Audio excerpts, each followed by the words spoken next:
Hello and welcome to Name That Pleat, the trivia show where you get to guess what look goes down the runway.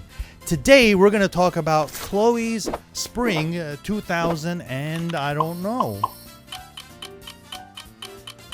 Oh, fuck my glasses.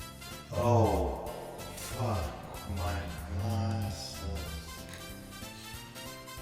No wonder I couldn't see shit. Alright, today we're going to talk about Chloé's ready-to-wear collection from Spring 2013, designed by Claire Keller. Let's take a look at this dress going down the runway. Can you guys guess what kind of pleating that is? Alright, for this dress, we have a couple different things going on. So let's break them down, starting from the top and working our way down. Alright, so if we look at the pleats on the top, we can see that the pleats are all leaning to one side. And we can see a little bit of lines between the pleats.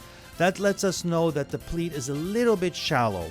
Whenever you pleat something that's a little bit transparent, like a chiffon, and you see those lines, it means that it's a little bit of a shallow pleat. So, next thing is we need to look at is the size of the pleat going across the entire garment is the same.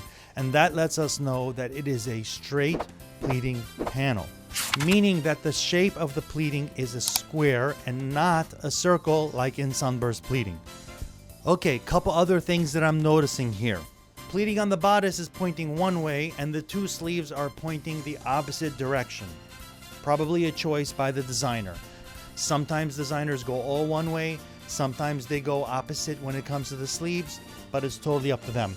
If the pleating was already pre-made and sold that way, then they didn't really have a choice. If they ordered the pleating custom, then they could have requested, I want one side right to left and one side left to right. That is something that we usually ask our customers. Another thing that I'm noticing is that the pleating is actually sewn with a fancy stitch. This particular stitch sews and punches a hole in it and creates this lattice look. I think that's a smart way for them to take each layer of the pleating and actually combine it as one.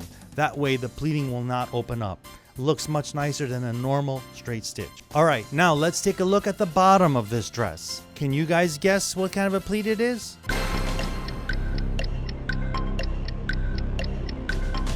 It is a side pleat. Same style as the top, but a little bit bigger. This pleat is a shallow side pleat. How do I know that? I see a very big space between the crease and then I see a small space and a big space and a small space.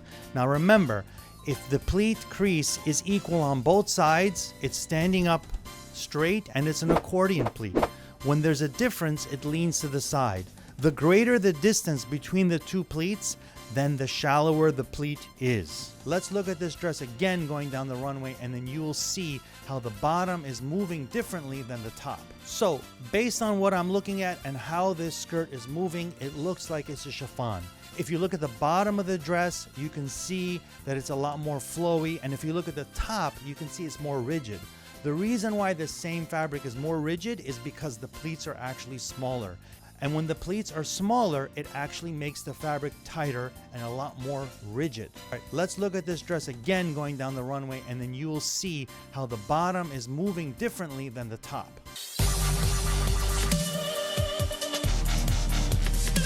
That's it for today's episode. Thank you for tuning in and see you next time.